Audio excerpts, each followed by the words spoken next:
Libya has a long history of problem time. It seemed that this issue would never be solved. But 50 years ago, a plan was devised to create man-made rivers. Despite being roughly the size of Indonesia or Iran, Libya has a population of only about 7 million people. Historically, it was thought that the majority of the country's land was uninhabitable. The country was impoverished after gaining independence from Italy, and it relied heavily on foreign aid. However, the discovery of oil in 1956 changed everything. Libya was discovered to have some of the world's largest oil reserves, making it the largest in Africa and the 10th largest in the world.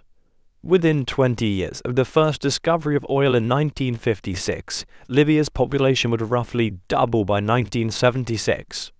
And then it would more than double again over the next 20 years by 1996. But Libya's population growth brought back a long-standing problem: water scarcity. Even in the coastal regions where it rains, the water supply was not enough to sustain the growing population. In order to find more water, the Libyans searched for alternative sources. They considered building desalination plants to turn the Mediterranean seawater into fresh water, but the cost was too high. They also looked into importing water from Europe through tankers or pipelines, but this would also be costly and would make the country dependent on Europe for water. Libya's solution to their water problem would have to come from a different and unexpected source. While drilling for more oil in the southern desert of Libya, an unexpected discovery was made. They discovered a vast underground aquifer full of fresh water, a resource more valuable than oil itself. However, because it's been trapped underground for tens to hundreds of thousands of years, and the region now receives very little rainfall, this water is not a renewable resource. Libyans initially planned to use the water for agricultural projects in the desert, but plans changed with the rise of Colonel Muammar Gaddafi in 1969. His destiny.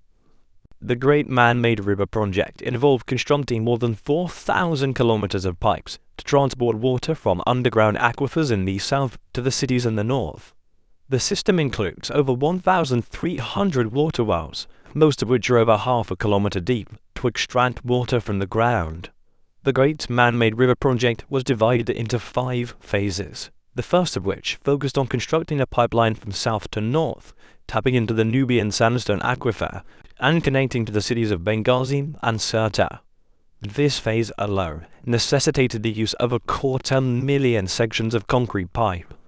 It took 12 years to complete, and provided 2 million cubic meters of water per day by 1996. The pipeline was extended further west to Tripoli and the surrounding area in the second phase, which was completed in 2000 and provided over 1 million cubic meters of water per day.